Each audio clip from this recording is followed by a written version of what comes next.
Halo kawan-kawan, berjumpa lagi di channel kita ini, Munir 76 Peternak Ayam. Bagaimana kabar kalian di sana? Semoga kalian dalam keadaan sehat dan tak kurang suatu apapun. Dan saya selalu menghimbau apabila di antara kawan-kawanku ini ada yang memiliki channel YouTube yang membahas tentang perayaman, mari kita dukung, mari kita simak videonya agar ilmu perayaman kita bisa bertambah lagi.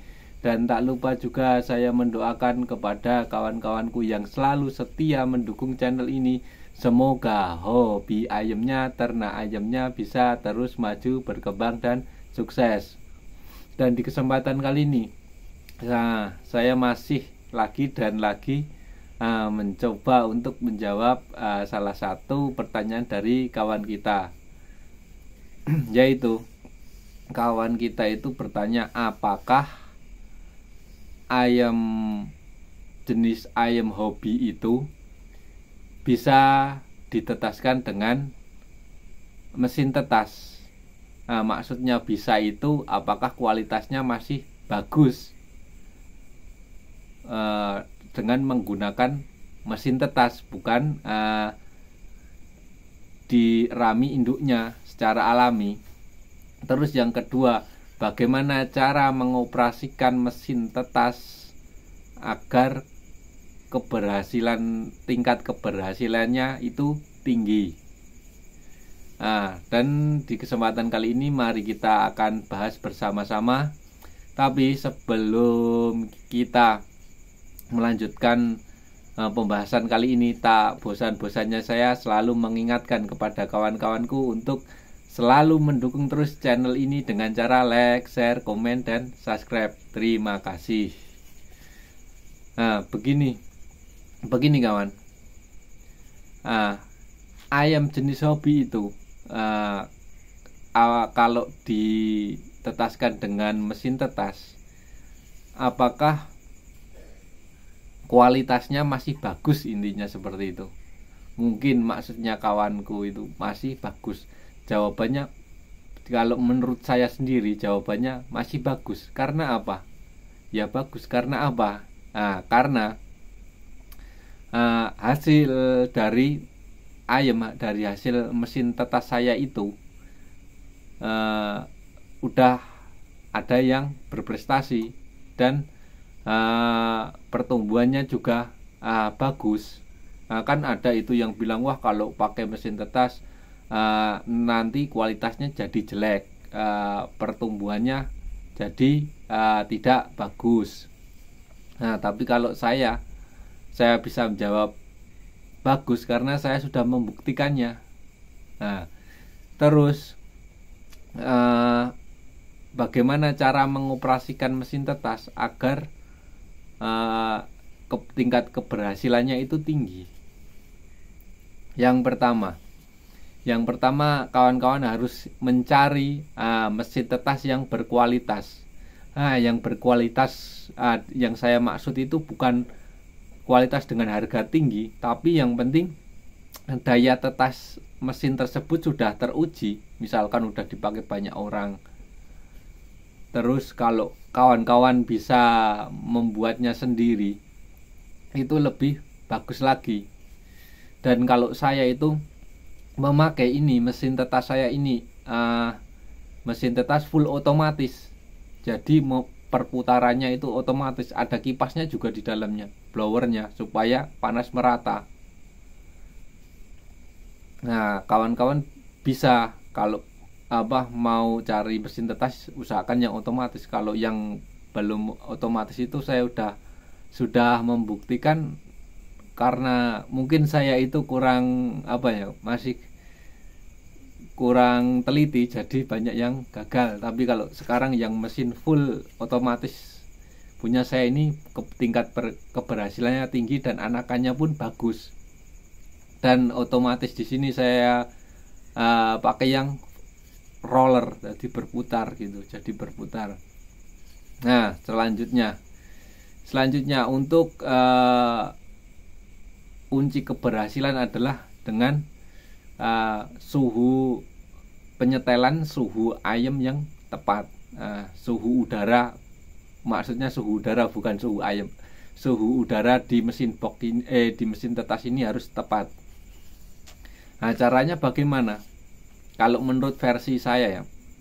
Nah, tapi sebelum menurut versi saya kan kalau di buku panduan itu di angka 37 sampai 38. Tapi tiap daerah itu berbeda-beda kawan.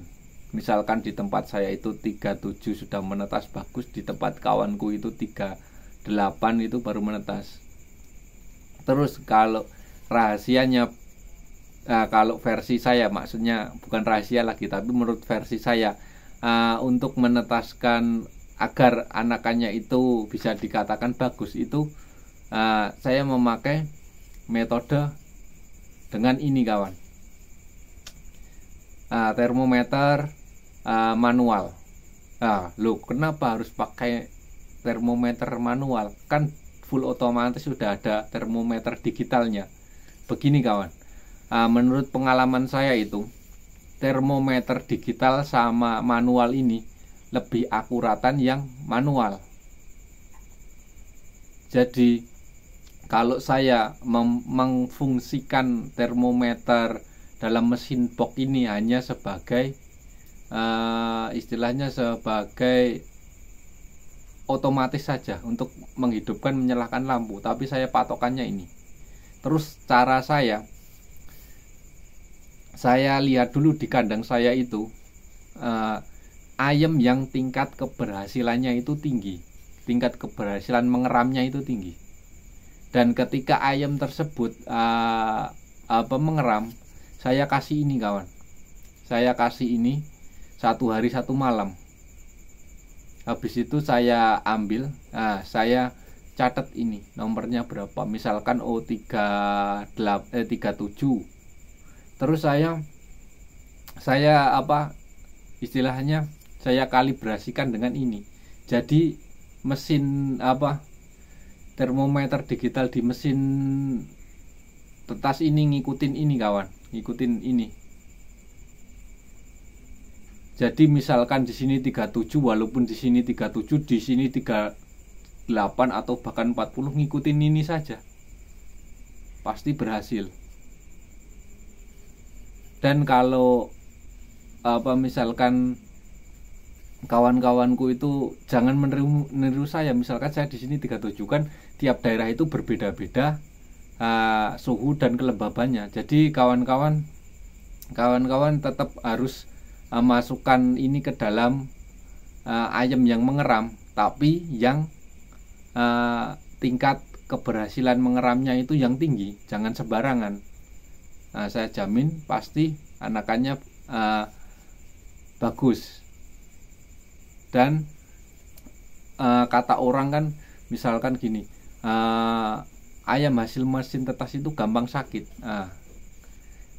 Kalau dari mesin tetas itu saya akuin daya tahan tubuhnya itu lemah, maka jalan untuk mengatasinya adalah kalian kalau setelah menetas kalian taruh di box DOC yang ada lampunya, kalian taruh itu selama 1 bulan full lampu di situ, makannya full pur. Baru setelah 1 bulan kalian bisa pindah ke kandang yang tak ada lampunya. Itu dan jangan lupa divaksin, vaksin ND. Itu menurut pengalaman saya, dan hasilnya pun bisa dikatakan bagus. Dan itu saja yang bisa saya sampaikan.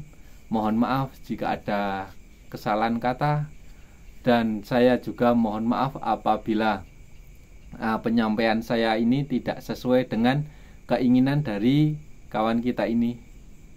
Dukung terus channel Munir 76 Peternak Ayam dengan cara like, share, komen, dan subscribe. Terima kasih.